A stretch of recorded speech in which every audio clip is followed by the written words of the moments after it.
So hello everyone, আসসালামু আলাইকুম। সবাইকে স্বাগত জানাচ্ছি আমাদের আজকের ক্লাসে। হ্যাঁ, সবাই কেমন আছো আমাকে একটু জানিয়ে দাও। আশা করি সবাই ভালো আছো, সুন্দর সুস্থ রয়েছো। ঠিক আছে, তো অনেক দিন পর দেখা হলো। আমি আসলে খুব ব্যস্ততার ভিতর দিয়ে যাচ্ছি, মানে অফলাইনে বিভিন্ন জেলাতে আসলে ক্লাসগুলো এত পরিমাণ হয়ে গেছে যে আসলে মানে ক্লাসগুলো ঢাকার বাইরে গেলে তার ক্লাস নিতে পারি না। আগে ধরো যখন স্মার্ট বোর্ড ছিল না তখন অন্য জায়গাতে গেলে আমি দেখা গেলো যে স্ট্যান্ড নিয়ে যেতাম, হ্যাঁ ক্লাস নিয়ে নিতাম। কিন্তু এখন তো স্মার্ট বোর্ড আছে, এই জন্য এখন তোমরা আর হোয়াইট বোর্ডে ক্লাস করতে পারবে না, ক্লাস করতে চাইবে না। এই জন্য এখন আসলে ক্লাসগুলো খুব হয়ে গেছে। তো যাই হোক, আমরা শুরু করবো আমাদের আজকের ক্লাস। আজকে খুব গুরুত্বপূর্ণ একটা ক্লাস হবে। ঠিক আছে, আজকে আমরা দুইটা জিনিস, বাংলার নব্য লেখক দিগণের প্রতি নিবেদন। তার আগে আমি তোমাদেরকে একটু বলে রাখি, 23 ব্যাচের শিক্ষার্থী যারা রয়েছে তাদের মনে হয় যে বাংলার নব্য লেখক দিগণের প্রতি নিবেদন এটা মনে হয় নাই, মনে হয় এটা তোমাদের সিলেবাসে নাই। আমাদের কিন্তু 23 ব্যাচের সিলেবাস প্রায় শেষের দিকে। উপন্যাস, নাটক এগুলো পড়লে দেন হচ্ছে ব্যাকরণ অংশটা পড়লে প্রায় শেষ হয়ে যাবে। তো তোমরা একটু মাথায় রেখো, তোমাদের শর্ট সিলেবাসে মেবি এটা নাই, যদি থাকে তাহলে পড়তে পারো। আমার যতদূর মনে পড়ছে যে এটা নাই, না থাকলে তোমরা এটা স্কিপ করতে পারো অথবা চাইলে পড়তেও পারো। তো আসো আমরা একটু চলে যাই। আর 24 ব্যাচে এটা ম্যান্ডেটরি রয়েছে। তো চলে যাই বাংলার নব্য লেখক দিগণের প্রতি নিবেদন। ওকে, নাই ভাইয়া, হ্যাঁ ঠিক আছে। সো তোমরা চাইলে এটা স্কিপ করতে পারো। আমরা এটার পরে তোমাদের, আমি কিংবদন্তির কথা বলছি, ওটা কিন্তু তোমাদের সিলেবাসে আছে, কাজেই ওটা তোমাদেরকে পড়তে হবে। তো এটা পড়ে রাখো, অ্যাডমিশনে কাজে লাগবে। অ্যাডমিশনে তার শর্ট সিলেবাস হবে না, পড়ে রাখলে তোমাদের কাজে লাগবে। আচ্ছা ঠিক আছে, তো আসো আমরা চলে যাই আমাদের আজকের ক্লাসে। কথা না বাড়িয়ে, যেহেতু মোটামুটি ক্লাস আমরা বেশ কয়েকদিন পরেই ক্লাসে যুক্ত হয়েছি, তো মোটামুটি আজকে একেবারে রমাদানের প্রথম দিন। আমরা ক্লাস বেশি বড় করব না, কারণ তোমরা অনেকে রোজা রেখেছো, টায়ার্ড, ক্লান্ত। সংক্ষেপে এই জন্য ছোটো ছোটো এই দুটা টপিক আমরা শেষ করে ফেলবো, ঠিক আছে? আচ্ছা, তো আসো আবার বলছি, পরে যেটা পড়াবো, আমি কিংবদন্তির কথা বলছি, এটা কিন্তু 23-24 সবারই আছে। ওকে, তো আসে আসো আমরা তাহলে শুরু করি আমাদের আজকের ক্লাস। তো চলো আমরা শুরু করি। বাংলার নব্য লেখক দিগণের প্রতি নিবেদন লিখেছেন বঙ্কিমচন্দ্র চট্টোপাধ্যায়। বঙ্কিমচন্দ্র চট্টোপাধ্যায় সম্পর্কে আমরা একটু জানি। তিনি জন্মগ্রহণ করেন 1838 সালের 26 জুন। 1838 সালের 26 জুন তিনি জন্মগ্রহণ করেন পশ্চিমবঙ্গের 24 পরগনা জেলার কাঁঠালপাড়া গ্রামে। অ্যান্ড শিক্ষা আমরা একটু দেখি, তিনি কলকাতা বিশ্ববিদ্যালয়ে প্রথম স্নাতকোত্তর লাভ করেন। তারপর হচ্ছে পেশা, তিনি পেশায় একজন ম্যাজিস্ট্রেট ছিলেন। এই প্রশ্নটা পরীক্ষাতে অনেক আসে যে বঙ্কিমচন্দ্র চট্টোপাধ্যায় তিনি পেশায় কে ছিলেন। পেশায় তিনি একজন ম্যাজিস্ট্রেট ছিলেন এবং তার ছদ্মনাম হচ্ছে কমলাকান্ত। এই জিনিসটা খুব ইম্পর্টেন্ট, ছদ্মনামটা যে কমলাকান্ত, এটা তার ছদ্মনাম। এরপর হচ্ছে জনক, সার্থক বাংলা উপন্যাসের জনক কাকে বলা হয়ে থাকে? উত্তর হচ্ছে বঙ্কিমচন্দ্র চট্টোপাধ্যায়কে। তার উপাধি কি? উপাধি হচ্ছে সাহিত্য সম্রাট। দেখো, ছদ্মনাম হচ্ছে কমলাকান্ত আর উপাধি হচ্ছে সাহিত্য সম্রাট। এখন তোমাদেরকে একটু ছদ্মনাম আর উপাধির ভিতর পার্থক্যটা একটু বলি। সেটা হচ্ছে যে ছদ্মনামটা কি একটু খেয়াল করো। ছদ্মনাম হচ্ছে যেটা লেখক তার নিজের সাহিত্যে তিনি তার নিজের নাম হাইড রেখে তিনি যেটা ব্যবহার করেন। আর উপাধি হচ্ছে যেটা তাকে মানুষজন দেওয়া হয়। উপাধি কখনো নিজেরটা নিজে ঠিক করে না, ঠিক আছে? আচ্ছা, 8টায় জামাত, ঠিক আছে। আজকে আসলে 7টায় শুরু করলে আমরা 8টায় শেষ করে দিতে পারতাম। টাইমটা আমরা করবো, যেহেতু আজকে প্রথম দিন আমি ফ্রি ছিলাম এই টাইমটা, এই জন্য। তো যাই হোক, আমরা শুরু করব। আজকেরটা একটু ম্যানেজ করে নাও, পরে আমি টাইমটা একদম ফিক্সড করে তোমাদেরকে হয় তারাবির পরে, না হলে বিকেল টাইম, না হলে সকাল টাইমে ক্লাস দিয়ে দিব। যেহেতু রমজান আসছে, সবাই একটু স্যাক্রিফাইস করার মন মানসিকতা নিয়ে ক্লাস করতে হবে। একদম তুমি ফিক্স যে টাইম চাচ্ছ ওই টাইমে হবে এমনটা না। তো আজকের জন্য একটু ম্যানেজ করে নিও। এরপর দেখো, পত্রিকা সম্পাদনা, বঙ্গদর্শন পত্রিকাতে তিনি সম্পাদনা করেন। কোন পত্রিকাতে তিনি সম্পাদনা করেন? উত্তর হচ্ছে বঙ্গদর্শন পত্রিকাতে সম্পাদনা করেন। আচ্ছা, এরপর আমরা একটু আসি, আমরা একটু দেখি যে লেখকের যে সাহিত্যকর্মগুলো, এগুলো খুব ইম্পর্টেন্ট। সাহিত্যকর্মের ভিতরে রয়েছে প্রবন্ধ, প্রবন্ধের ভিতরে রয়েছে কৃষ্ণ চরিত্র, লোক রহস্য, কমলাকান্তের দপ্তর, রয়েছে সাম্য, রয়েছে বিজ্ঞান রহস্য, রয়েছে বিবিধ প্রবন্ধ। অ্যান্ড এরপর হচ্ছে উপন্যাস, উপন্যাসের ভিতরে রয়েছে রাজসিংহ, তারপর হচ্ছে সীতারাম, তারপর হচ্ছে সীতারাম হচ্ছে তার সর্বশেষ। কপালকুণ্ডলা, কপালকুণ্ডলা একটা রোমান্টিক উপন্যাস। এরপর রয়েছে আনন্দমঠ, কৃষ্ণকান্তের উইল, চন্দ্রশেখর, ইন্দিরা, মৃণালিনী। এরপর রয়েছে বৃষবৃক্ষ। মৃণালিনী এটা হচ্ছে ঐতিহাসিক আর কি। এরপর হচ্ছে দেবী চৌধুরানী, রজনী, দুর্গেশ নন্দিনী প্রথম সার্থক উপন্যাস। দুর্গেশ নন্দিনী হচ্ছে প্রথম এবং সার্থক উপন্যাস। এবং কাব্যগ্রন্থের ভিতর রয়েছে ললিতা তথা মানুষ, এটা। এরপর দেখো, এখানে উপন্যাস মনে রাখার টেকনিক দেওয়া আছে। এই টেকনিকটা তোমরা একটু মনে রাখতে পারো। জুরা সেরা আদু কয়, ইন্দিরার কাঁধে কৃমির বীজ। তো এই যে জু মানে কি? হ্যাঁ, যুগলাঙ্গুরীয়। এরপর কি? রা মানে কি? রাধারানী। এরপর কি? সী মানে কি? সীতারাম। এইভাবে তোমরা একটু মিলাই নিও, পিডিএফ চলে যাবে, দেন তোমরা একটু মিলাই নিলেই তোমরা মোটামুটি বুঝতে পারবা। তো যাই হোক, আমরা এই চ্যাপ্টারটা একটু ক্লোজ করি, দেন আমরা চলে যাই প্রশ্ন সলভে। সো এখানে দেখো, এটা সলভ করো। বঙ্কিমচন্দ্র চট্টোপাধ্যায় কত সালে জন্মগ্রহণ করেন? সো এইটা একটু সলভ করো। দেখো, এটা তোমাদেরকে আমি কিন্তু পড়িয়েছি। বঙ্কিমচন্দ্র চট্টোপাধ্যায় কত সালে জন্মগ্রহণ করেন? সো এভরিওয়ান একটু খেয়াল করো, এখানে একটু খেয়াল করো, দেখো 1838 সালের 26 জুন। সো কি হবে বলো তো? 1838। সো 1838 কোন অপশনটাতে আছে বলো? 1838 আছে কোথায়? 1838 আছে একে। সো আমাদের দ্য রাইট অ্যান্সার ইজ ক, ঠিক আছে, ক। এরপর আমরা একটু চলে যাই, আমরা আজকে একটু তাড়াতাড়ি আগাবো কারণ আমাদের মানে ইফতার আছে তো, বুঝতে পারতেছো যে প্রথম রোজা এন্ড হচ্ছে, বুঝতে পারতেছো যে তাড়াতাড়ি একটা আগাতে হবে। বঙ্কিমচন্দ্র চট্টোপাধ্যায় কোন পত্রিকায় সম্পাদনা করেছেন? বঙ্গদর্শন, প্রভাতী, বঙ্গসুন্দর, সংবাদ, প্রভাকর। বলো, এটা খুব বিখ্যাত একটা প্রশ্ন, এটা থেকে পরীক্ষাতে হুবহু প্রশ্ন কমন আসবে।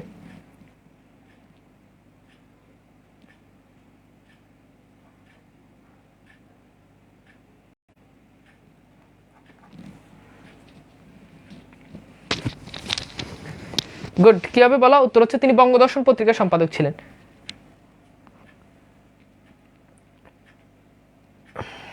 এগুলোর বাইরেও প্রশ্ন আসতে পারে, বোর্ড বই যেগুলো দেওয়া আছে, সাহিত্য, গল্প, উপন্যাস, একজন প্রশ্ন করেছে, এগুলোর বাইরেও প্রশ্ন আসতে পারে। ওকে, উত্তর কি? উত্তর হচ্ছে বঙ্গদর্শন। সংবাদ প্রভাকর না বাবা, সংবাদ প্রভাকর হচ্ছে ঈশ্বরচন্দ্র গুপ্ত। বঙ্কিমচন্দ্র চট্টোপাধ্যায়ের উপন্যাস কোনটি? চোখের বালি, বিষবৃক্ষ, চিহ্ন, জননী। বলো কোনটা তুমি পড়েছো বলো? বঙ্কিমচন্দ্র চট্টোপাধ্যায়ের উপন্যাস কোনটি? বঙ্কিমচন্দ্র চট্টোপাধ্যায়ের উপন্যাস কোনটি?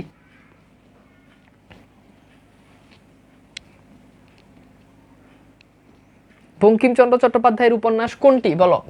বঙ্কিমচন্দ্র চট্টোপাধ্যায়ের উপন্যাস কোনটি? দ্রুত দ্রুত সলভ করো। এটা কি হবে বলো তো? এটার উত্তর গুড, বিষবৃক্ষ। কি হবে বলো তো? বিষবৃক্ষ। ওকে, আচ্ছা, এরপর খেয়াল করে দেখো, এখানে তোমরা দেখো এই যে উপন্যাসের ভিতরে গেলেই তোমরা কিন্তু এগুলো পাবা। এই যে দেখো এখানে যে উপন্যাসগুলো রয়েছে, হ্যাঁ, মৃণালিনী, ইন্দিরা, দুর্গেশ নন্দিনী, দেবী চৌধুরানী, বিষবৃক্ষ। এই যে দেখো বিষবৃক্ষ, যেটা আমরা পড়েছি। ওকে, ফাইন। আচ্ছা, এরপর দেখো এখান থেকে পড়লে মোটামুটি হয়ে যাবে।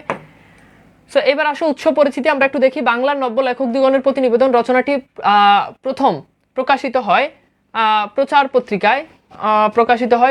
পত্রিকায়, আর তারপর হচ্ছে 1885 সালে। পরে এটি বিবিধ প্রবন্ধ গ্রন্থের অন্তর্ভুক্ত হয়। সেটা একটু মনে রাখবা যে এটা পরবর্তীতে বিবিধ প্রবন্ধ গ্রন্থে অন্তর্ভুক্ত হয়। সো আমরা একটু দেখি এই রচনাটার মূল ভাবটা একটু দেখি। বঙ্কিমচন্দ্র চট্টোপাধ্যায় 19 শতকের বাংলার অন্যতম শ্রেষ্ঠ লেখক হিসেবে পরিচিত। বাংলার নব্য লেখক দিগণের প্রতিনিবেদন রচনাটি প্রথম প্রকাশিত হয় প্রচার পত্রিকায়। কোন পত্রিকায়? প্রচার পত্রিকায়। আচ্ছা, এখন খেয়াল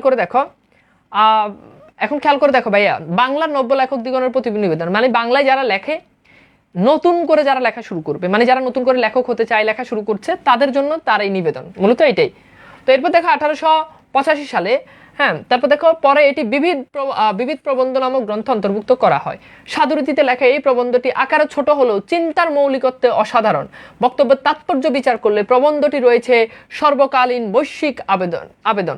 নতুন লেখকদের প্রতি তিনি যে পরামর্শ এখানে উপস্থাপন করেছেন তার প্রতিটি বক্তব্যই পালনযোগ্য। মানে নতুন করে যারা লিখবে তারা প্রত্যেকটাই তারা কি করবে? পালন করবে।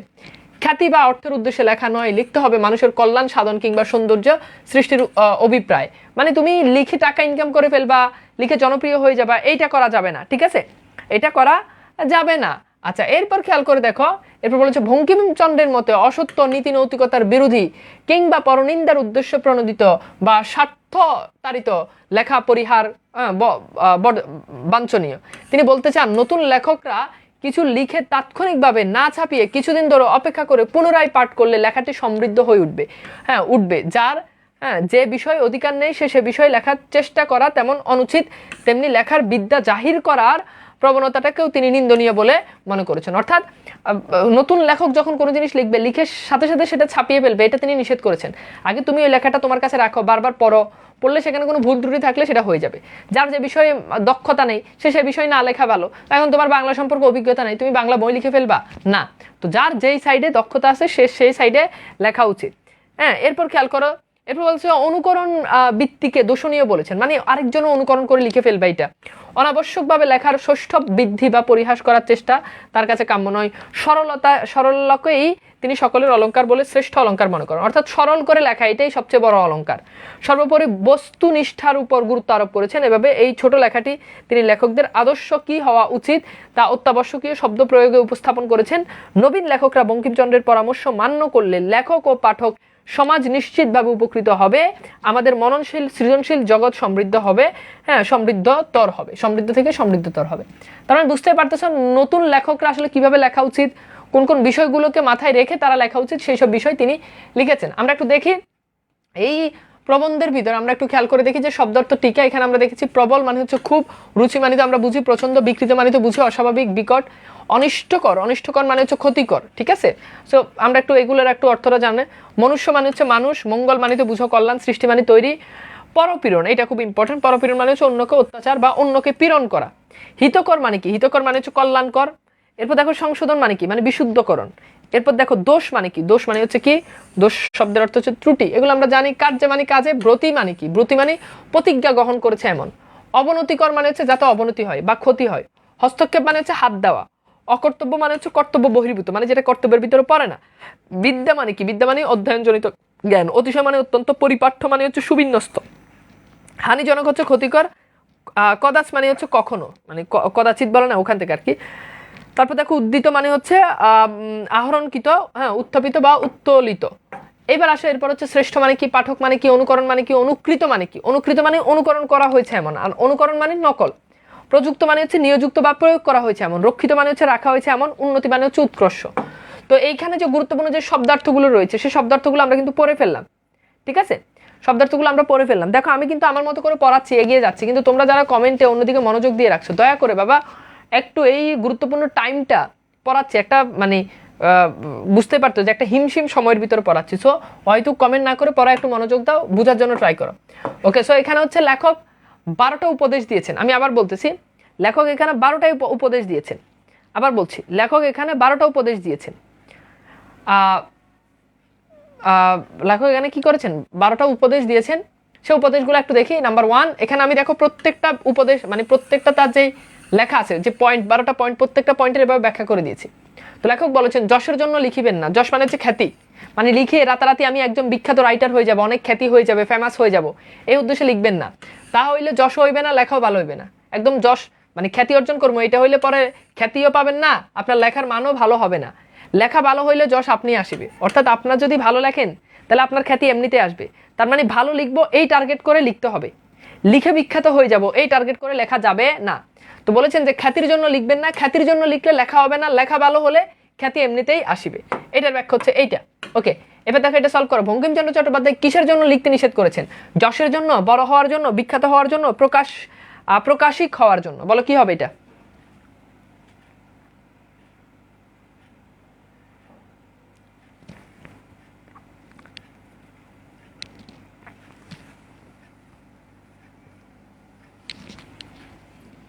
গুড, এটার উত্তর কি?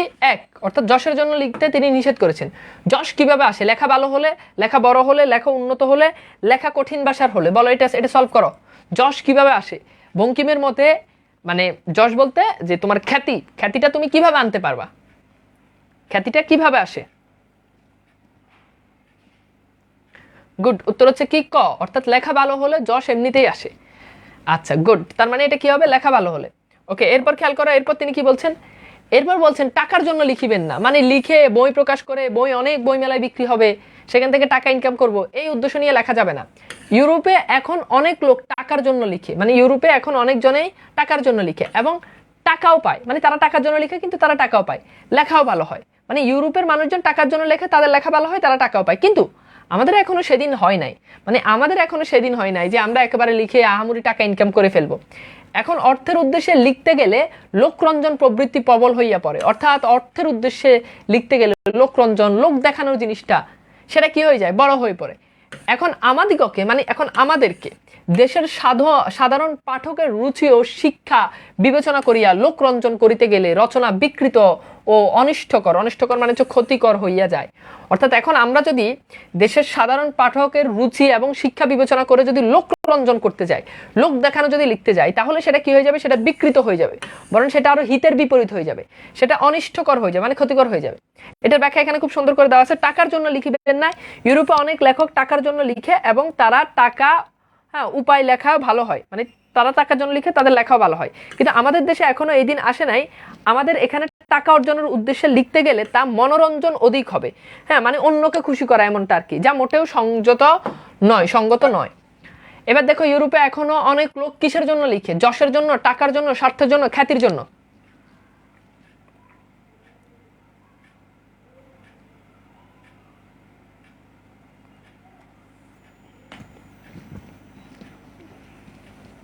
দ্রুত সলভ করো।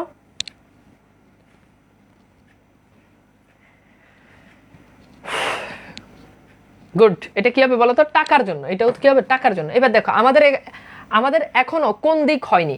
টাকার জন্য লেখার, খ্যাতির জন্য লেখার, তারপর হচ্ছে কি এটা বিখ্যাত হবে, টাইপিং মিস্টেক, বিখ্যাত হওয়ার জন্য, বড় সাহিত্য রচনার জন্য। বলো এটা কি হবে? আমাদের এখনো কোন দিন হয়নি? আমাদের এখনো কোন দিন হয়নি? কই পড়াইতেছে কিছুই বুঝতেছি না। বাংলার নব্য লেখক দিগণের প্রতি নিবেদন, এটা পড়াচ্ছি। গুড। এটা কি হবে? টাকার জন্য লেখার। আমাদের এখনো টাকার জন্য লেখার দিন হয়নি। আচ্ছা, এরপর দেখো, রচনা বিকৃত অনিষ্টকর হয়ে উঠে কখন? লোকরঞ্জন প্রবৃত্তি প্রবল হলে, অর্থভিত্তি প্রবল হলে, কঠিন ভাষায় লেখার চেষ্টা করলে, অশুদ্ধ ভাষা লেখার চেষ্টা করলে। বলো কি হবে এটা? সো এইটার উত্তর কি হবে বলো তো? এইটার উত্তর ক, যে লোকরঞ্জন ও প্রবৃত্তির প্রবল হলে লেখা রচনা সেটা ক্ষতিকর হবে এবং সেটা বিকৃত হবে। Okay fine. এরপর খেয়াল করো, এরপর আমরা একটু 3 নম্বর পয়েন্টে যাই। যদি মনে এমন বুঝিতে পারেন, মানে যদি মনে এমন বুঝতে পারেন, যদি আপনার মনে হয় যে লিখিয়া দেশের বা মনুষ্য জাতির কিছু মঙ্গল সাধন করিতে পারবেন, যদি আপনার মনে হয় যে আপনি লিখে মানুষের, দেশের, দশের কিছু মঙ্গল করতে পারবেন, অথবা সৌন্দর্য সৃষ্টি করতে পারবেন, অথবা আপনার লেখার মাধ্যমে কোনো সুন্দর জিনিস আপনি ফুটিয়ে তুলতে পারবেন, অথবা কোনো সৌন্দর্য আপনি তৈরি করতে পারবেন, তবে অবশ্যই লিখবেন। তাইলে আপনি লিখেন। যদি মনে হয় মানুষের উপকার হবে, যদি মনে হয় দেশ জাতির উপকার হবে, সৌন্দর্য সৃষ্টি করতে পারবেন, তাহলে আপনি লিখেন। যাহারা অন্য উদ্দেশ্যে লিখিবেন, মানে যারা এই উদ্দেশ্যগুলো ছাড়া, মানে মানুষের উপকার হবে, সৌন্দর্য সৃষ্টি করতে পারবে, এই উদ্দেশ্য ছাড়া যারা লিখবেন, তাহাদিগণকে যাত্রাওয়ালা প্রবৃত্তি নিজ ব্যবসায়ী দিগণের সঙ্গে গণ্য করা যাইতে পারে। অর্থাৎ যারা মানুষের কল্যাণের জন্য যারা লিখবে না, যারা সৌন্দর্য সৃষ্টি করার জন্য লিখবে না, তারা মূলত সেই ব্যবসায়ী। তো এখানে কেমন ব্যবসায়ী বলেছে? যে যাত্রাওয়ালা, অর্থাৎ যারা যাত্রা করে যারা টাকা ইনকাম করে, এরকম নিচু শ্রেণীর একটা পেশার সাথে তিনি সেই সমস্ত লেখকদেরকে কি করেছেন? কল্পনা করেছেন বা তুলনা করেছেন। Okay fine. তো এখানে ব্যাখ্যা দেওয়া আছে, আপনার যদি মনে হয় আপনি লিখলে আপনার লেখা দ্বারা দেশ এবং মানুষের মঙ্গল হবে, আপনার লেখার দ্বারা সৌন্দর্য সৃষ্টি হবে, তাহলে আপনি অবশ্যই লিখবেন। আর যাদের কোনো উদ্দেশ্য থাকে না, তাদেরকে যাত্রাওয়ালা, নিচু শ্রেণী ব্যবসায়ীদের সঙ্গে তাদেরকে তুলনা করা যেতে পারে। 4 নম্বর পয়েন্টটা দেখো, যাহা অসত্য, মানে যা সত্য নয়, মানে মিথ্যা, ধর্মবিরুদ্ধ, মানে যেটা ধর্মের বিরুদ্ধে, পরনিন্দা বা পরপীড়ন, মানে পরপীড়ন মানে হচ্ছে অন্যকে নির্যাতন। তো যেটা সত্য নয়, যেটা ধর্মের বিরুদ্ধে, যেটা পরনিন্দা, যেটা অন্যকে নির্যাতন, অথবা স্বার্থ সাধন যাহার উদ্দেশ্য, মানে লেখার উদ্দেশ্য যদি হয় এগুলো, লেখার উদ্দেশ্য যদি সত্য যদি না হয়, লেখার উদ্দেশ্য যদি সত্য না হয়, যদি ধর্মবিরুদ্ধ হয়, যদি অন্যকে নির্যাতন করা হয়, তাহলে কি হবে? সে সকল প্রবন্ধ কখনোই হিতকর হইতে পারে না। হিতকর মানে কি? উপকারী। অর্থাৎ সেগুলো কখনোই উপকারী হতে পারে না, সুতরাং তাহা একেবারেই পরিহার্য। মানে পরিহার্য মানে কি? মানে বর্জনীয়। অপরিহার্য মানে হচ্ছে গ্রহণ করা, অপরিহার্য মানে কি? সেটা একেবারে বর্জনীয়। সত্য এবং ধর্মই সাহিত্যের উদ্দেশ্য। তাহলে এখানে লেখকের মতে সত্য আর ধর্মই, এই দুটো জিনিস সাহিত্যের উদ্দেশ্য। অন্য উদ্দেশ্যে লেখনী ধারণ করা মহাপাপ। অর্থাৎ তুমি যদি এই সত্য আর তুমি যদি ধর্ম, এই দুটো বাদ দিয়ে যদি তুমি যদি অন্য উদ্দেশ্যে লেখো, সেটা মহাপাপ হবে। ব্যাখ্যা দেওয়া আছে, সাহিত্য রচনার ক্ষেত্রে যার উদ্দেশ্য থাকে সত্য, ধর্মবিরুদ্ধ, পরনিন্দা করা বা পরপীড়ন অথবা স্বার্থ, তার প্রবন্ধ কখনোই উপকারী হতে পারে না, সুতরাং অন্য উদ্দেশ্যে লেখালেখি মহাপাপ। এবার চলো প্রশ্ন সলভ করার, নিচের কোনটি সাহিত্যের উদ্দেশ্য? সত্য ও ধর্ম। সত্য সাধনা। এখানে প্রথম এটা টাইপিং মিস্টেক আছে, এটা সত্য হবে। এরপর হচ্ছে সত্য বাসনা, এরপর হচ্ছে সত্য বিলাসিতা। এখানে যেভাবে আছে সেম স্লাইডটাই তোমাদেরকে দিয়ে দিব। একটু ধীরে পড়ানো। ওকে, ধীরে পড়াচ্ছি। তুমি একটু ধীরে শোনো, তাহলে আরো ভালো হবে।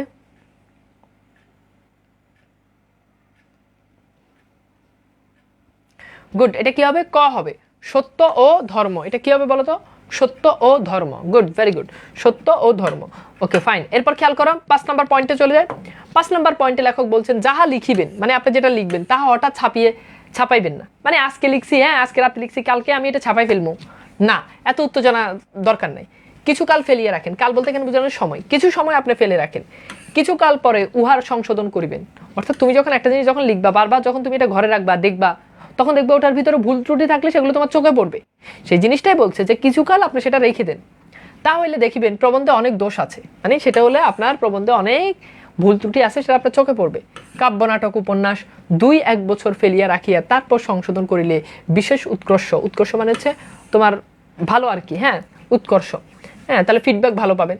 তো বলছে যে আপনি যদি কাব্য, নাটক অথবা উপন্যাস যদি লেখেন, এই দুটো লিখলে কমপক্ষে আপনাকে 2-1 বছর ঘরে ফেলে রাখেন আপনি। যাহারা সাময়িক সাহিত্যের কার্যে ব্রতী, মানে কার্যপতি হচ্ছে যারা সাময়িক সাহিত্যের কাজে যারা নিয়োজিত, তাহাদের পক্ষে এই নিয়ম রক্ষা ঘটিয়া উঠে না, এজন্য সাময়িক সাহিত্য লেখকের পক্ষে অবনতিকর। অর্থাৎ যারা সাময়িক যারা লেখালেখি যারা করেন তারা এই কাজ করেন না, 2-1 বছর ঘরে ফেলে রাখেন না, এই জন্য তাদের লেখা অবনতিকর, মানে অনুন্নত, নিচু, উৎকর্ষ না। ঠিক আছে? আচ্ছা, এইবার দেখো, লেখক একটি লেখা লিখে কিছুদিন রেখে দিলে পুনরায় যখন লেখক তার লেখাটি পড়বে তখন তার নিজেই বিভিন্ন জায়গায় অসঙ্গতি চোখে পড়বে এবং পরবর্তীতে তিনি সেগুলো পরিমার্জন এবং সমৃদ্ধ করতে পারবেন। লেখক বলেছেন, যেহেতু সামরিক সাহিত্যের ক্ষেত্রে সময় দেওয়ার সুযোগ কম হয়, তাই সাহিত্যের লেখার জন্য ক্ষতিকর। এবার আসে একটু প্রশ্ন সলভ করো। লেখক কিছুকাল কি ফেলে রাখতে বলেছেন? লেখা, বই, ধৈর্য, কাহিনী।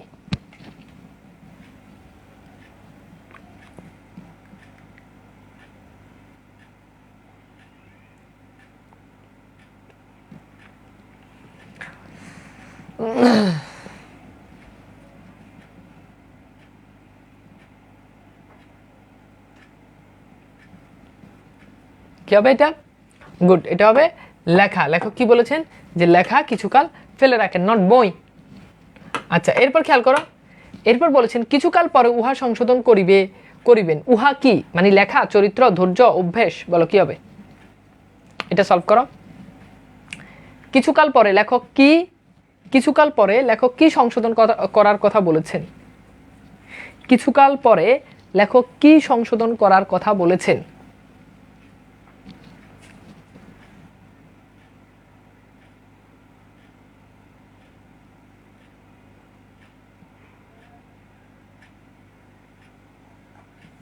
গুড, এটা কি হবে? লেখা। ওকে, লেখা সংশোধন, এটাও কি হবে? লেখা। সবগুলোর উত্তরে কিন্তু ক ক হচ্ছে, আমরা দেখতে পাচ্ছি। এবার দেখো, সাময়িক সাহিত্যে লেখকদের পক্ষে কেমন, মানে সাময়িক সাহিত্যে লেখকদের পক্ষে কেমন? উপকারী, তারপর হচ্ছে কি সম্মানজনক, তারপর হচ্ছে কি ক্ষতিকর, অবনতিকর। বলো এটা কি হবে?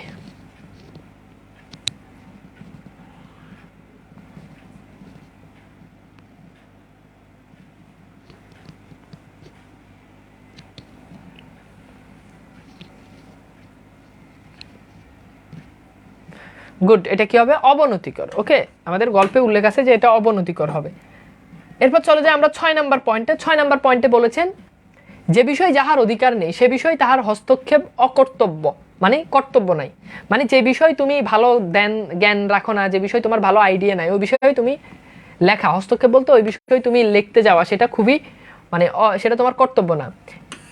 এটি সোজা কথা, কিন্তু সামরিক সাহিত্যে এই নিয়মটি রক্ষিত হয় না। অর্থাৎ তোমার হচ্ছে এখনকার সাহিত্যে এই জিনিসগুলো আর লক্ষিত হচ্ছে না। যে যেটা পারতেছে ওইটা নিয়ে লিখে ফেলতেছে, তার কোনো আইডিয়া আছে কি না সে লিখে ফেলতেছে।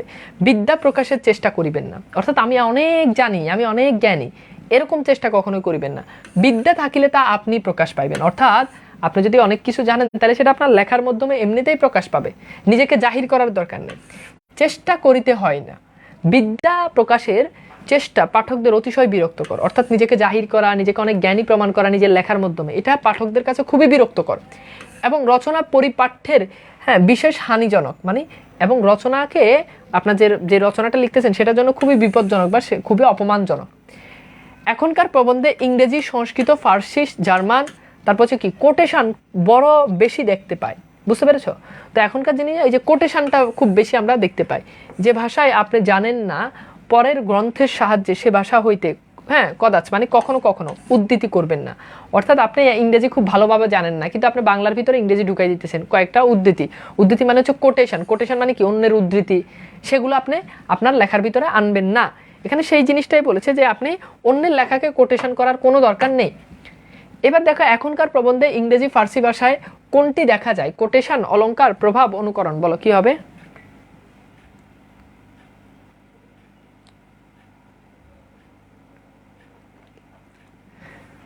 ভাই অহেতুক কমেন্ট করো না, পড়াটা বুঝে পড়ার জন্য ট্রাই করো। হুদেয়াল, কোটেশন কি? কোটেশন মানে হচ্ছে অন্যের উদ্ধৃতি, অন্যের কথা, অন্যের লেখাকে কপি করা। মানে আমি একটা উক্তি বললাম, আমার উক্তিটাকে আমি এনে আমার অন্যের লেখার ভিতরে দেওয়া, এটা ঠিক আছে। সো উত্তর হচ্ছে কি কোটেশন। এবার দেখো, প্রাবন্ধিক কোনটি প্রকাশের চেষ্টা করতে নিষেধ করেছেন? বিদ্যা, সিদ্ধান্ত, কোনটি প্রকাশ করতে? বিদ্যা প্রকাশ করতে, সিদ্ধান্ত প্রকাশ করতে, অহংকার প্রকাশ করতে, মতামত প্রকাশ করতে। বলো কি হবে? এটা একটু কারেকশন করতে হবে, বুঝছো? কেন জানি এটা সবগুলো উত্তরই ক হয়ে গেছে, মানে অলমোস্ট প্রায় সবগুলো। এখন পর্যন্ত একটা পাইছি যেটা ক হয় নাই। সো এটা আমি একটু কারেকশন করব, ব্যাপার না, তোমরা এখন আপাতত এটা ট্রাই করো। সো প্রাবন্ধিক কোনটি প্রকাশে? উত্তর হচ্ছে কি বিদ্যা প্রকাশে তিনি চেষ্টা করতে নিষেধ করেছেন। কারো মধ্যে কোনটি থাকলে তা আপনি প্রকাশ পাইবে। তো কার মধ্যে কি থাকলে? বিদ্যা থাকলে সেটা এমনি প্রকাশ পাবে, ভাষা থাকলে এমনি প্রকাশ পাবে, সম্পদ থাকলে এমনি প্রকাশ পাবে, অলংকার থাকলে এমনি প্রকাশ পাবে। বলো কোনটা থাকলে সেটা এমনিতেই প্রকাশ পাবে?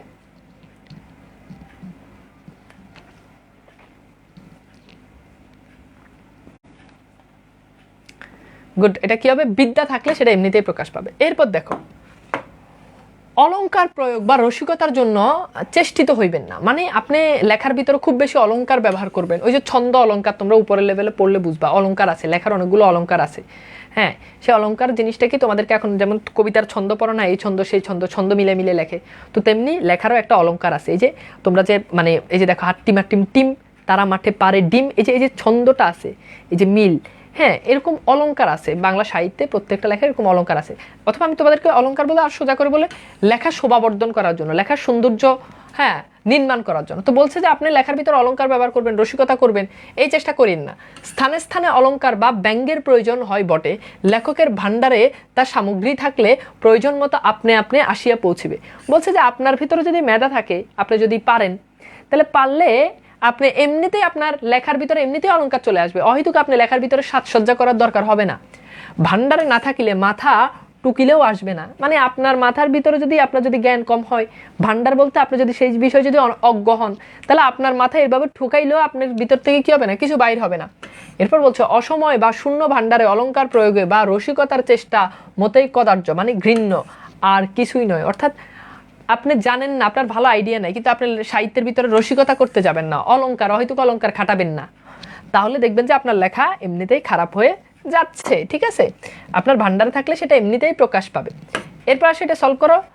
লেখকের ভান্ডার, লেখকের মতে মানে ভান্ডারে থাকিলে আপনি চলে আসে কি? অলংকার, ভাষা, ছন্দ, ভাব। দ্রুত সলভ করো।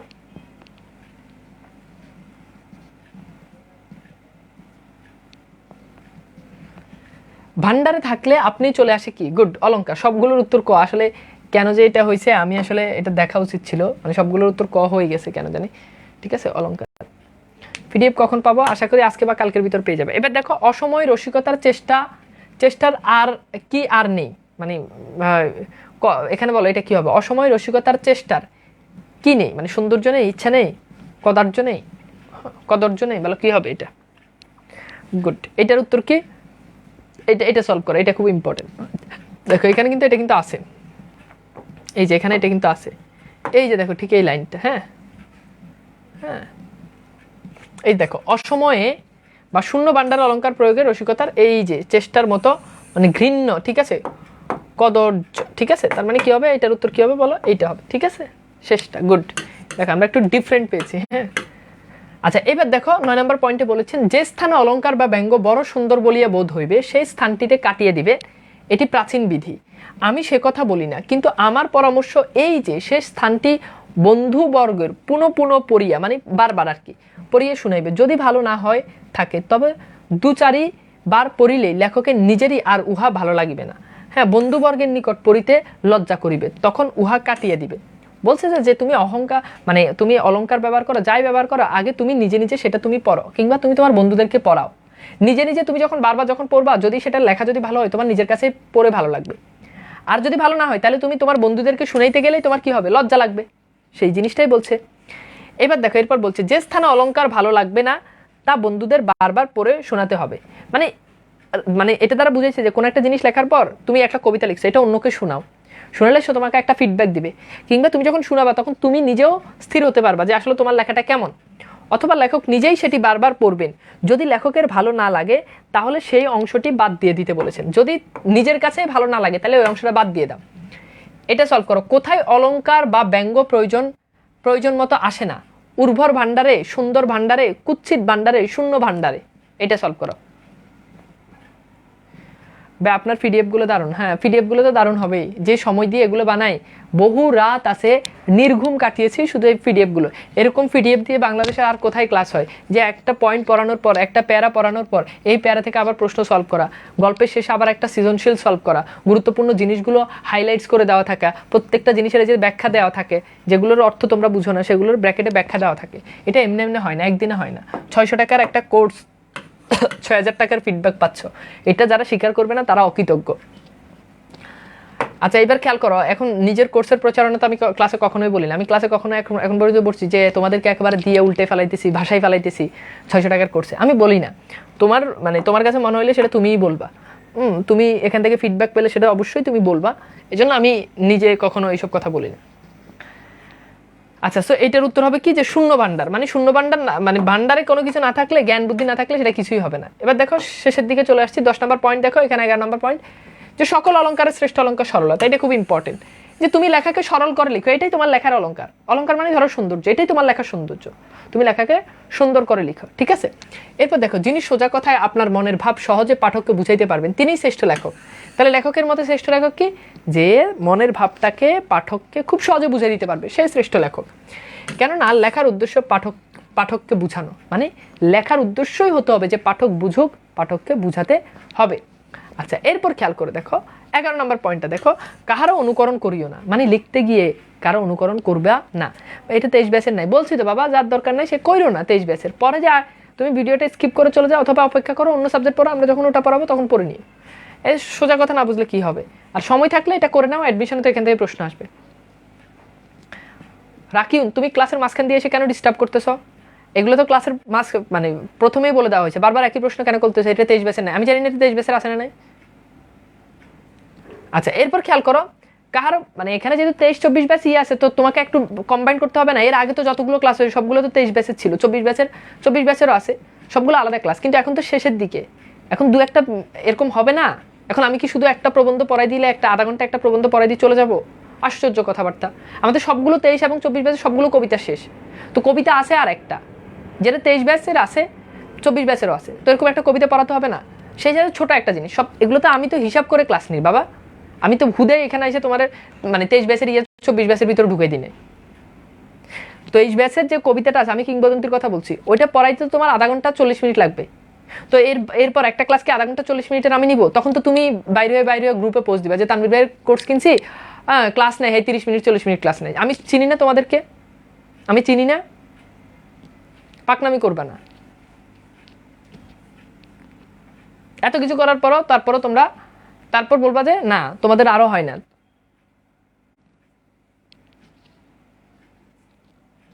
সবকিছু ক্লাসের আগেই ক্লিয়ার করে দিছি, একই প্রশ্ন বারবার বারবার। মাঝখানে দুদিন বইয়ের কথা বলছি, বইয়ের কথা প্রত্যেকটা ক্লাসে বলে। আশ্চর্য কথা, এত ইম্যাচিউর হলে হবে? বয়স হয়েছে, জ্ঞান হয়েছে, বুদ্ধি হয়েছে, এখনো যদি এগুলো যদি বুঝাইতে হয় তাহলে কেমন লাগে? বই আমার কি ভাই তোমার বই বেচা লাগবে? মানে ধ্রুব বই কি আমি বেচার উদ্দেশ্যে একদম এনে তোমরা বই কিনে উল্টে ফেলাবে? বই নাই বাজারে, বই কিনি যে ভালো বইটা তোমাদেরকে সাজেস্ট করি, এই বাজারে বই নাই। এটা তো এমন বই না যে তোমাদেরকে দিয়ে বই চালাইতে হবে। পোলাবেন বই কিনে রাখছে, বইয়ের এখন ইয়ে দিতে পারতেছে, এরপর খালি বই বই বই, যখন বলছি তখন বই নিতে পারো নাই। প্রতি ক্লাসে প্রত্যেকটা পোলা পায় এই বইয়ের প্রশ্ন করে, ভাই বই কিভাবে কিনবো, বই কিভাবে, কয়বার বলে একটা মানুষ, কয়বার তোমাকে এই জিনিসটা বুঝাইতে হবে? কি একটা অবস্থা, এত কমন সেন্স কম, এ প্লাস কেমনে পাবা, ভার্সিটিতে কেমনে চান্স পাবা? আচ্ছা এবার দেখো, এই যে সময় নষ্ট হয় না, বলতেছি ক্লাসে বারবার বলছি, আমি আজকে ক্লাসে কোনো মানে বাড়তি কোনো কথা বলতে পড়ার ভিতরে আছি, কারণ সময় কম, তারাবি আছে, ছেলেপেলেরা নামাজ পড়তে যাবে, ছেলেরা মসজিদে চলে যাবে, সিচুয়েশন বুঝে না।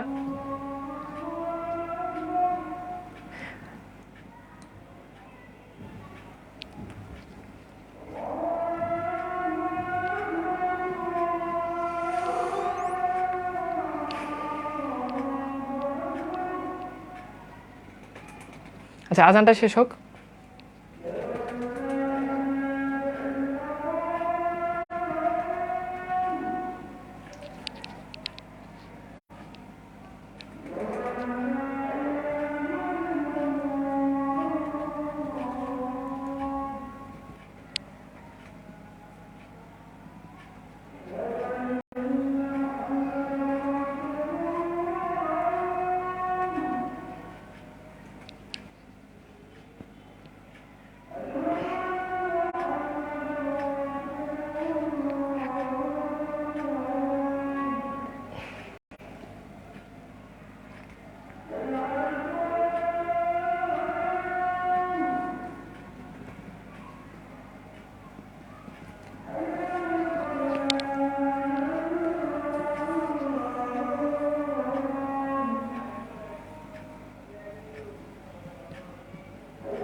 ওকে চলো পড়ি আমরা। তো 11 নম্বর পয়েন্টে বলছে যে কারো অনুকরণ করিও না, মানে লেখার মধ্যে তুমি কারো অনুকরণ করবা না, অমুক লেখককে অনুকরণ করবা, অমুক লেখককে অনুকরণ করবা, সেটা করবা না। মানে তুমি তোমার লেখা মানে কি, লেখা মানে হচ্ছে নিজের মনের ভাবটা প্রকাশ করা। তো সেই জায়গাতে তুমি কি করতেছো, তুমি আরেকজনের লেখা অনুকরণ করতেছো, এই কাজটা করিও না। অনুকরণের দোষগুলো অনুকৃত, মানে অনুকরণের দোষগুলো হচ্ছে অনুকরণ করা হয়েছে এমন, বুঝতে পেরেছ? সো এটা পড়লে মানুষ বুঝবে যে তুমি কারো কাছে অনুকরণ করতেছো। গুণগুলি হয় না, মানে অনুকরণ করলে এটা দোষই থাকবে, এটা কখনো গুণ হবে না। অমুক ইংরেজি বা অমুক সংস্কৃত বাংলার লেখক এই রূপ লিখিয়াছেন, আমিও এই রূপ লিখিব, এ কথা কদাপি, কদাপি মানে হচ্ছে কখনো, মনে স্থান দিও না। মানে অমুক লেখক, হ্যাঁ রবীন্দ্রনাথ এভাবে লিখে বিখ্যাত হয়ে গেছেন, আমি রবীন্দ্রনাথের মতো লিখবো, বঙ্কিম এভাবে লিখেছেন, বা ইংরেজি বা অন্য যে কোনো লেখক এই স্টাইলে লিখেছেন, আমি স্টাইল ফলো করবো, এই কাজ করা যাবে না। অর্থাৎ বলেছেন কাউকে অনুকরণ, কোনো লেখকের অনুকরণ তুমি করবা না, করলে সেটা খারাপ হবে এবং সেটা দোষ হয়ে যাবে। কাউকে অনুকরণ করে লেখা যাবে না, নিজের মতো করে নিজে লিখতে হবে, নিজের মতো করে নিজে লেখার চেষ্টা করতে হবে। এবার এটা সলভ করো। সকল অলংকারের শ্রেষ্ঠ অলংকার কোনটি? সরলতা, টাইপিং মিস্টেক আছে এখানে, জটিলতা, উপমা, চিত্র। বলো কি হবে, কি হবে বলো?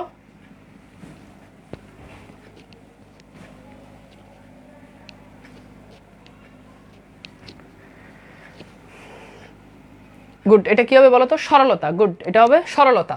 আচ্ছা এরপর দেখো 12 নম্বর পয়েন্ট এবং সর্বশেষ পয়েন্ট, বলেছেন যে যে কথা প্রমাণ দিতে পারিবেন না, মানে এমন অহেতুক লেখা লিখবেন না যেটার কোনো প্রমাণ নাই, যেটার কোনো ভিত্তি নাই, তাহা লিখিও না। লেখার ভিতর হুদাই লিখিও না, মানে এমন এমন লেখা লিখতে হবে, এমন কোনো সূত্র তুমি দিলে যেটা প্রমাণ হয়েছে বা যেটার প্রুফ আছে, অহেতুক লিখিও না। প্রমাণগুলো প্রযুক্ত করার সকল সময়ের প্রয়োজন হয় না, অর্থাৎ প্রমাণগুলো প্রযুক্ত করার সকল সময়ের প্রয়োজন হয় না, কিন্তু তাতে থাকা চাই। মানে প্রমাণ দিতেই হবে এমন না, কিন্তু সেটার প্রমাণ থাকা চাই। বাংলা সাহিত্যে বাংলার ভরসা, এই নিয়মগুলো বাংলা লেখকদিগণের দ্বারা রক্ষিত হইলে বাংলা সাহিত্য উন্নতি ভেগে হইতে থাকিবে। অর্থাৎ বলেছেন আমি যে এই দিক নির্দেশনাগুলো দিয়েছি, এই দিক নির্দেশনাগুলো কেউ যদি ফলো করে তাহলে বাংলা সাহিত্যের কি হবে? উন্নতির ভেগে, মানে বাংলা সাহিত্য আস্তে আস্তে উন্নতি লাভ করবে। তো বলছেন যে যে কথার প্রমাণ দিতে পারবে না সে কথা লেখকের তার লেখায় যুক্ত করিবে না। সকল ক্ষেত্রে প্রমাণ লাগে না, কিন্তু প্রমাণ যাতে থাকে হাতে, মানে সব ক্ষেত্রে তোমায় প্রমাণ দিতে হবে এমন না, কিন্তু প্রমাণটা যাতে হাতে থাকে। বঙ্কিমের এই পরামর্শগুলো লেখক মানলে নিশ্চিত উপকৃত হবে এবং বাংলা সাহিত্যের উন্নতির উচ্চ শিখরে পৌঁছে যাবে। ওকে, এই ছিল আমাদের মোটামুটি গল্প। এবার দেখো প্রাবন্ধিক নতুন লেখকদের কয়টি পরামর্শ দিয়েছেন? 8টি, 11টি, 12টি, 10টি। বলো কি হবে? ভাই আমাদের বইতে 13টি দেওয়া আছে, আমাকে দেখতে হবে 13টি না 12টি থাকার কথা, আমি যতদূর জানি, তবু আমি একটু চেক করে নিই। আমি 12টিই জানি, 13টিতে থাকার কথা না, হতে পারে যে বইতে আবার কোনো পরিবর্তন এসেছে কিনা। 160 পৃষ্ঠা।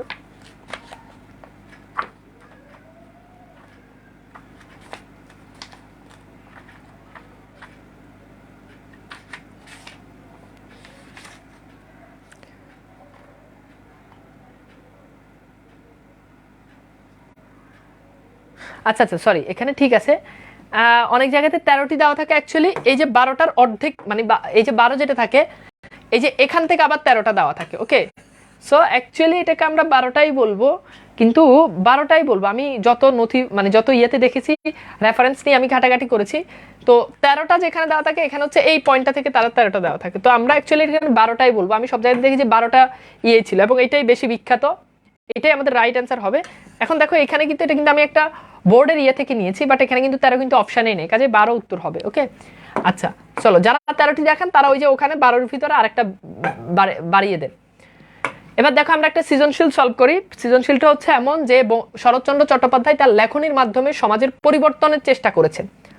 শরৎচন্দ্র চট্টোপাধ্যায় তার লেখার মাধ্যমে সমাজের পরিবর্তন চেষ্টা করেছেন। তিনি বিভিন্ন গল্প উপন্যাসের মাধ্যমে সমাজের কুসংস্কার এবং সামন্তবাদী সমাজ ব্যবস্থা, নেতিবাচক দিকগুলো, অর্থাৎ এই যে আমাদের যে সমাজ ব্যবস্থা, যে শাসকের দ্বারা যে শোষিত যে সমাজ ব্যবস্থা, সেটা যে নেতিবাচক, মানে যে খারাপ দিকগুলো তিনি তুলে ধরেছেন। ফলে তার লেখা ব্যাপক জনপ্রিয়তা লাভ করেছে। লেখনীর মধ্য দিয়ে তিনি হয়ে উঠেন অপরাজয় কথাশিল্পী। তাহলে তাকে বলা হয় কি? অপরাজয় কথাশিল্পী।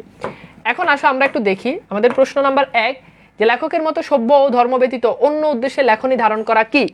এইটা তুমি একটু সলভ করবা, দেখি একটু ট্রাই করো তো পারো কিনা। এরপর দেখো সাহিত্য রচনার প্রকৃত উদ্দেশ্য কি?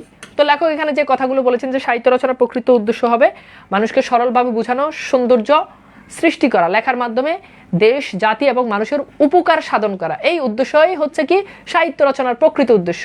নিজের মনোভাব মানুষের কাছে ফুটিয়ে তোলা। এইটা উদ্দীপকে বাংলার নব্য লেখক দিগণের প্রতি নিবেদন রচনাটির কোন দিক ফুটে উঠেছে? দেখো, উদ্দীপকে বলেছে তিনি সমাজের বিভিন্ন নেতিবাচক দিকগুলো তার ইয়েতেও তুলে আনতেন। সমাজ সংস্কার বিষয়ে তিনি অনেকগুলো উপন্যাস লিখেছেন, প্রবন্ধ লিখেছেন। তেমনিভাবে আমরা দেখতে পাই বাংলার নব্য লেখক দিগণের প্রতি নিবেদন এই প্রবন্ধে তিনি সমাজের অত্যন্ত গুরুত্বপূর্ণ এবং সাহিত্যের অত্যন্ত গুরুত্বপূর্ণ একটা দিক, সেটা হচ্ছে কি, সেই দিকটা হচ্ছে গিয়ে যে লেখকরা কিরকম, কি কি স্টেপ লেখকরা ফলো করবেন, কি কি লেখকরা অনুসরণ করবেন, সেই বিষয়টা তিনি রচনা করেছেন। তার মানে একাধারে তিনি সমাজের বিভিন্ন বিষয়াদি নিয়ে রচনা করেছেন। আরেকদিকে সাহিত্যের কথা চিন্তা করে, নতুন লেখক যারা আসবে তাদেরকে চিন্তা করে তিনি এইখানে 12টি উপদেশ তিনি তাদেরকে প্রদান করেছেন কি কিভাবে লিখতে হবে। এবার দেখো, উদ্দীপকে বাংলা সাহিত্যের উন্নতিতে বাংলার নব্য লেখক দিগণের প্রতি নিবেদন লেখার প্রত্যাশার প্রতিফলন ঘটেছে কিনা তোমার মতামত দাও। এবার তুমি লিখবা যে হ্যাঁ, অবশ্যই উদ্দীপকের আলোকে বাংলার নব্য লেখক দিগণের প্রতি নিবেদন এখানে লেখকের প্রত্যাশার প্রতিফলন ঘটেছে। তুমি লিখবে এরপর লিখবে যে আমি মনে করি লেখকের এই দিকগুলো যদি কোনো নতুন লেখক অনুসরণ করে তাহলে অবশ্যই তার লেখা সমৃদ্ধ হবে এবং তার লেখা পাঠকের কাছে পৌঁছাবে, কারণ লেখক এখানে যে উপদেশগুলো দিয়েছেন সেই উপদেশগুলো অত্যন্ত যৌক্তিক এবং নতুন লেখক দিগণের প্রতি গুরুত্বপূর্ণ। এরপর তুমি খেয়াল করে দেখো, এরপর তুমি লিখবা যে লেখক বলেছেন যে অলঙ্কার, অহেতুক অলঙ্কার ব্যবহার করার দরকার নেই, সরলতাই অলঙ্কার। অর্থাৎ এরপর লেখক বলেছেন ভান্ডারে থাকলে তা এমনিতেই প্রকাশ পাবে, অহেতুক নিজেকে জাহির করার, বিদ্যা প্রকাশ করার কোনো দরকার নেই। এরপর লেখক আরো গুরুত্বপূর্ণ কিছু দিক নির্দেশনা দিয়েছেন, লিখেই সাথে সাথে সেটাকে ছাপিয়ে ফেলা যাবে না, লিখে সেটাকে 2-1 বছর ঘরে রেখে দিন, ভুল ত্রুটিগুলো বেরিয়ে আসবে, তারপর আপনি বই ছাপান। তারপর লেখক বলেছেন যে অন্য লেখককে অনুকরণ করা যাবে না। এরপর তুমি বিভিন্ন পয়েন্টগুলো লেখক যা যা বলেছেন এরপর তুমি লিখবে। সুতরাং এ থেকে বোঝা যায় যে বাংলা সাহিত্যের অগ্রগতিতে বা বাংলা সাহিত্যের উন্নতিতে বঙ্কিমচন্দ্রের বাংলার নব্য লেখক দিগণের প্রতি নিবেদন যে প্রবন্ধটি রয়েছে সেটা সুদূর প্রসারী এবং সেটার ভূমিকা এবং বাস্তবে প্রতিফলন করলে বাংলা সাহিত্য আসলেই উন্নতি লাভ করবে। সুতরাং বাংলা সাহিত্যের অগ্রগতিতে আমি মনে করি বঙ্কিমচন্দ্র চট্টোপাধ্যায়ের বাংলার নব্য লেখক দিগণের প্রতি নিবেদন প্রবন্ধটি ব্যাপক উপকার সাধন করবে বলে আমি মনে করি। এটা লিখে তুমি মোটামুটি বড়সড় করে লিখে শেষ করে দিবে। তো মোটামুটি জিনিসগুলো খুব সহজ, সিম্পল, সৃজনশীল প্রশ্নগুলো এভাবে উত্তর করবা, ঠিক আছে? আচ্ছা ভাই, আপনি রাগ করে থাকলে আমার ভালো লাগে। রাগ না বাবা, তোমরা এমন মাঝে মধ্যে এমন কিছু করো যে আসলে দেখে না খুবই খারাপ লাগে। দিন নাই রাত নাই, আমার এখন দরকার আছে আমি সারাটা দিন রোজা রেখে তোমাদের এখানে ক্লাস না। তোমার কি মনে হয় ভাই? আমি তোমাদেরকে একদম সহজ একটা ফ্রাঙ্কলি একটা কথা বলি, আমার তো মাঝে মধ্যে তোমাদের কিছু কিছু পোলাপাইনের অনলাইনে কিছু পোলাপাইনের স্ট্যাটাস দেখলে বা কথা বলার ধরন দেখলে বা কমেন্ট সেকশনে আমার মনে হয় যে ভাই এইটার দরকার নেই। আমার অফলাইন অনেক ভালো, আমি অফলাইনে আলহামদুলিল্লাহ একদিনে ধরো প্রতিদিন এক জেলাতে গেলেও আমার 1000 পোলাপাইন আমার ক্লাস করতে আছে। বাংলাদেশের একদম 64 জেলা যেখানে যাব সেখানে গেলে আমি খালি একটা পোস্ট দিলেই 300-400 পোলাপাইন আমার ক্লাস করতে চলে আসে। আমার অফলাইনে অনেক কোচিং, কালকে রাত নওগাঁ থেকে, ভাই আমাকে একটা দিন সময় দেন, নওগাঁ থেকে অনেকগুলো ব্রাঞ্চ থেকে কল করো, অনেক জেলা থেকে। বাট আমি তো সব জায়গাতে টাইম দিতে পারি না। এই রমজান আমি ঢাকার বাইরে কোনো ক্লাসই নিচ্ছি না।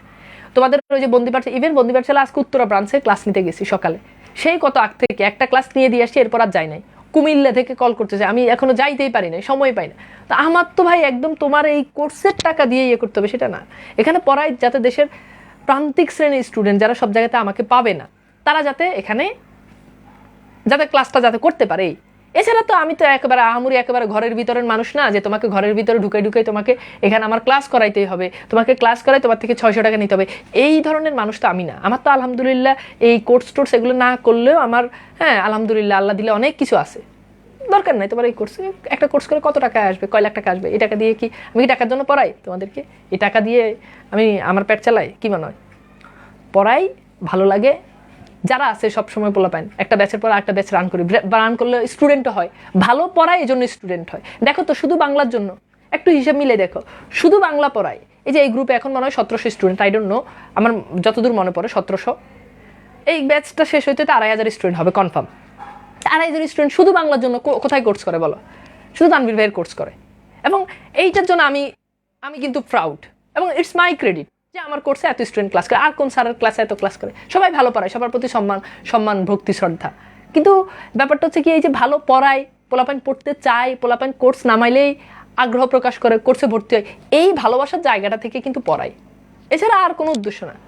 নাহলে দিনের পর দিন রাত খাইটা অন্যদের মতো এরকম বইটাই না, বইয়ের স্লাইডটা উঠে দিলেই তো হইতো। কি দরকার আছে ভাই আমার এত কষ্ট করে তোমার স্লাইড ডিজাইন করা, এই যে এত ডিজাইন করা, এত প্রশ্ন অ্যাড করা, দরকার কি? ওমা আমি 600 টাকার কোর্স বাদ দে, বই থেকে উঠে বইতে ধরায় ধরায় পড়াই দিলাম। আমি চাইলে সেটা করতে পারি না? আলাদা আলাদা সিটিয়ে করার কি দরকার? আমি চাইলে ভাই তোমাদেরকে শুধু ক্লাস করাই দিব, শেষ। এক্সাম নেওয়ার কি দরকার? দূর এক্সাম নেই, এত টাইম আছে। ইভেন কালকে তোমাদের এক্সাম হয়েছে, এক্সামে আমি রাত 10টার সময় এক্সাম হয়, এক্সামগুলো ইমন ভাইকে তখন কল দিয়েছি, তোমাদের ইমন ভাই যে ভাই আমি তো ক্লাস নিই, আমি তো ঘুমাই, মানে সারাদিন ক্লাস নিছি, এখন গাড়িতে আমি হয়তো ঘুমাই যাবো, আপনাকে পরীক্ষার এক্সাম সেটিং করে দিয়ে আপনি একটু 10টায় পোস্ট দিয়ে দিন, আমার দরকার আছে এক্সাম নেওয়ার। কি দরকার? আমার ঠেকা পড়ছে? এক্সাম না দিলেও কিন্তু তুমি ভর্তি হইতা। তুমি নর্মালি চিন্তা করো, আমি যদি তোমার থেকে এক্সাম না নিতাম তবুও তুমি কিন্তু কোর্সে ভর্তি হইতা। আমি যদি তোমার যদি এই স্লাইডটা যদি না দিয়ে দিই তবুও তুমি ভর্তি হইতা, স্লাইডটা যদি না দিতাম তবুও তুমি ভর্তি হইতা। আমি তো আমার চাইতেই সর্বোচ্চটা দিচ্ছি। যাই হোক, সময় হয়ে গেছে, ভাবছি একটা কবিতা পড়বো, ইনশাল্লাহ আমরা সেটা পরে পড়বো। হ্যাঁ, তো যাই হোক, আমরা আজকের জন্য এটা মোটামুটি স্কিপ করি। পরের ক্লাস ইনশাল্লাহ, ক্লাসটা একটু শর্ট হয়ে গেছে, ব্যাপার না, আমরা পরের ক্লাসে এগুলো পড়বো। ভালো থাকবে, একটু ভালো করে পড়াশোনা করো। সময় হয়ে গেছে একেবারেই, তারাবির সময় হয়ে গেছে, ঠিক আছে? নামাজ পড়বা আর আমার জন্য অবশ্যই দোয়া করবা, ঠিক আছে? তো ভালো থাকো। তোমাদের প্রতি আমার আসলে কোনো বিদ্বেষ নাই, কোনো রাগও নাই, বাট তোমরা একটু নিজেরা একটু চিন্তা করো না যে এখানে আসলে আইসা কতটুকু প্রফিট পাচ্ছে। তোমাদের কাছে কি আমরা কি চাই যে আমার তুমি আরো 100 টাকা বেশি দাও, কোর্স ভালো লাগলে? এগুলো কিছু চাইছি না, বরং দেখবা যে কোর্স শেষ হলে তোমাদের অনেকের টাকা আমি ফেরত দিয়ে দিব। কথা বলছি, তোমাদেরকে একটা অফার দিয়ে তোমাদের অনেকের টাকা, অন্তত 10 জনের টাকা আমি কোর্স ফি দিয়ে দিব। কারণ আমি তো ভাই ওই টাকার জন্য না, তোমার এই কোর্স করায় কয় লাখ টাকায় আসবে, ওই টাকা দিয়ে আমার হবে না, ওই টাকার জন্য আমি বসে থাকি না। তো এখন ব্যাপারটা হচ্ছে আমি তোমাদের অনেকটা টাকা দিয়ে দিব, দেখো কোর্সের শেষে মিলে নিও। তোমাদের কাছে কি চাই? ভালো একটা কমেন্ট, ভালো একটা ফিডব্যাক, একটা ভালো জিনিস, যেটা তোমরা বলছি না একেবারে বাড়িয়ে বাড়িয়ে বলতে হবে, তেল মারতে হবে আমাকে, তাও না, অ্যাটলিস্ট যতটুকু পাও ততটুকু বলো, এটাই শান্তি, এটাই প্রশান্তি, আর কিছু না। ঠিক আছে? ওকে, তো আল্লাহ হাফেজ, ভালো থাকবা।